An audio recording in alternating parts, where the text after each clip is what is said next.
Mi hijo me dio lo que hacía tiempo que no me daba nadie. Es algo difícil de explicar, pero sucedió. Nunca habría pensado que una tarde calurosa, de esas en que el aire parece derretirse sobre los tejados, sería capaz de desmontar la estructura entera de mi vida, esa que yo creía firme, inquebrantable. Lo que descubrí ese día me volteó por dentro, como si alguien hubiese abierto una compuerta y dejado salir todo lo que había permanecido reprimido durante años. Fue mi hijo quien, sin saberlo, me mostró una parte de mí que no sabía que existía. No fue solo un aprendizaje. Fue una revelación. Y no solo mía. También de lo que alguna vez perteneció a mi hermana. Pero mejor empiezo desde el principio. Te lo cuento como pasó, sin adornos, sin filtros. Mi nombre es Elena.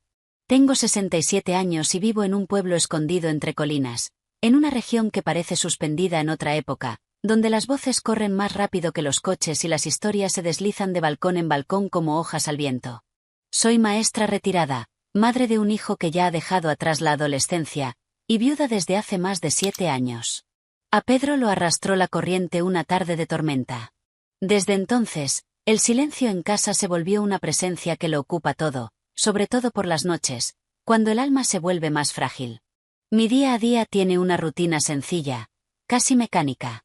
Me despierto con la luz del amanecer, preparo café con un poco de leche y corto una rodaja de pan moreno que tuesto ligeramente. El aceite y el tomate que le pongo encima me devuelven, por unos minutos, una ilusión de normalidad. Camino por las calles empedradas del pueblo, saludo a las vecinas desde sus balcones cargados de macetas, y me dirijo al mercado como si ese paseo fuera una ceremonia sagrada.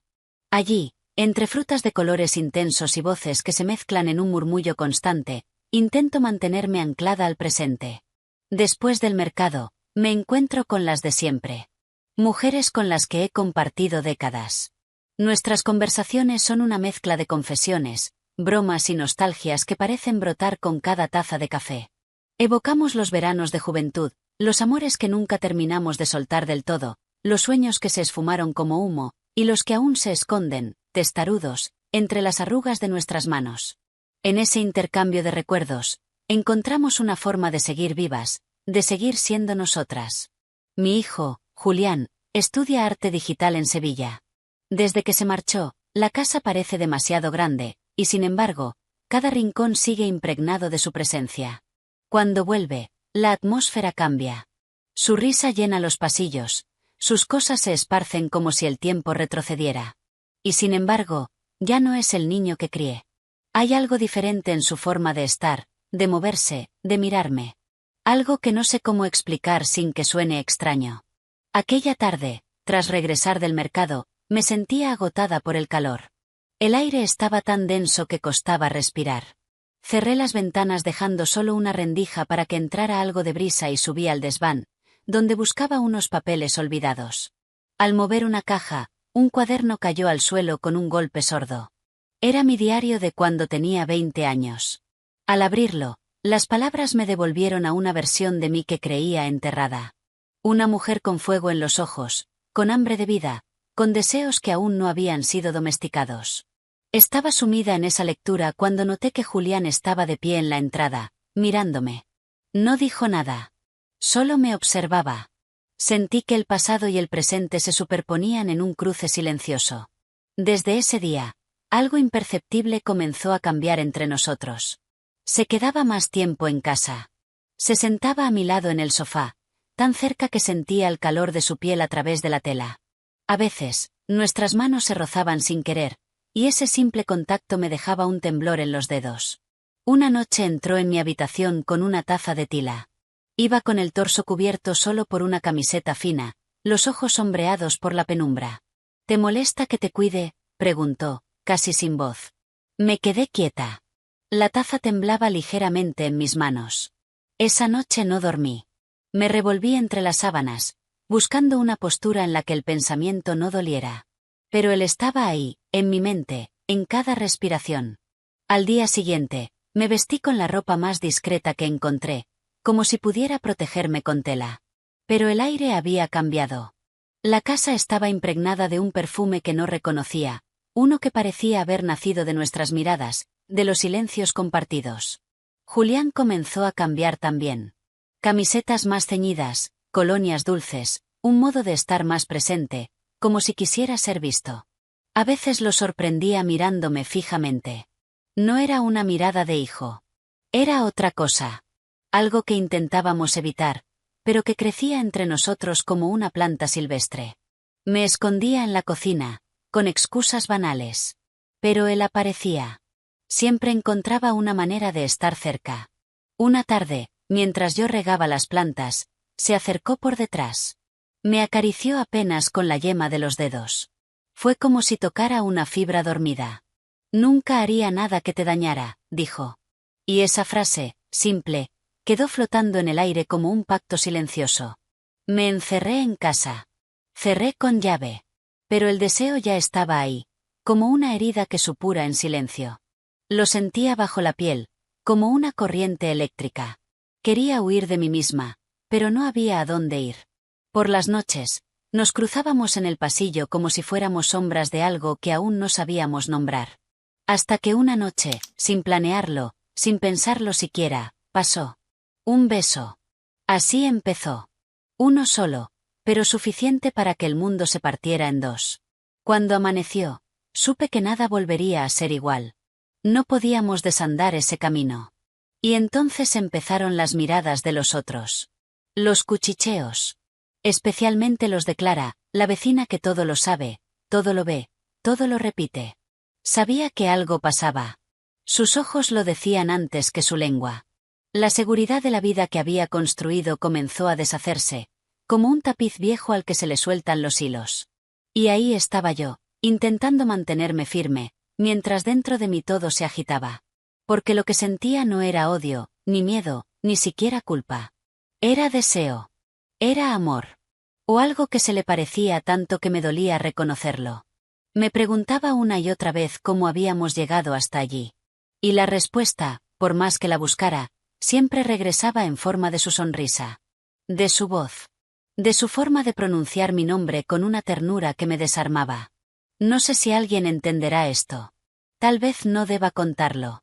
Pero es mi historia. Y ya no me la quiero callar. Pasaron semanas en ese extraño equilibrio, como si camináramos sobre un hilo invisible suspendido entre la cordura y el abismo. Había momentos en los que todo parecía volver a la normalidad. El desayuno compartido en silencio, las tareas del jardín, las tardes viendo una película cualquiera. Pero entonces bastaba una mirada, un roce al pasar, para que todo ese frágil decorado se viniera abajo. Yo me repetía a diario que debía poner distancia, que tenía que frenar esto antes de que fuese demasiado tarde. Pero siempre encontraba una excusa para no hacerlo. Julián tenía una manera de tocar el mundo, de mirarlo, que me hacía sentir viva de nuevo, como si mis años no pesaran, como si el tiempo hubiera hecho una pausa solo para nosotros dos. El deseo, que al principio fue una chispa, se volvió llama.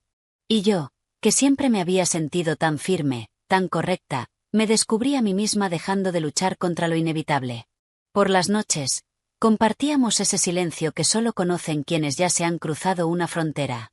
Nos acostábamos cada uno en su habitación, pero sabíamos que no importaba el número de puertas entre nosotros. Lo que nos unía ya no necesitaba excusas. Una madrugada, con el cielo aún oscuro, me desperté con la sensación de que algo estaba por romperse. Me asomé por la ventana de la cocina y vi, al otro lado del patio, una silueta en la penumbra. Clara. La vecina. Estaba en su terraza, parada como una estatua, con un cigarrillo en la mano y la vista fija en nuestra casa. No sé cuánto tiempo llevaba ahí.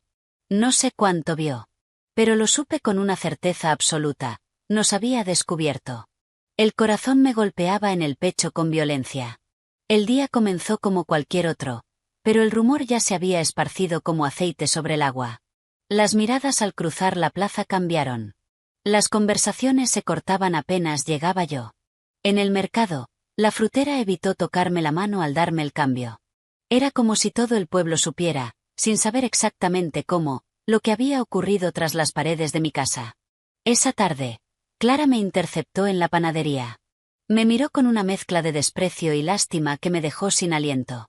No pronunció ni una sola palabra. No le hizo falta. Ya lo había contado todo. Julián también lo notó. Se ofreció a quedarse conmigo, a enfrentar lo que viniera. Pero yo sabía que ya no había vuelta atrás. Lo nuestro había dejado de ser un secreto y se había transformado en una amenaza para el equilibrio artificial de aquel pueblo dormido. Las viejas amigas con las que solía reír ya no respondían mis mensajes. Incluso una de ellas, con la que había compartido confidencias durante más de 30 años, me cerró la puerta en la cara sin decir nada.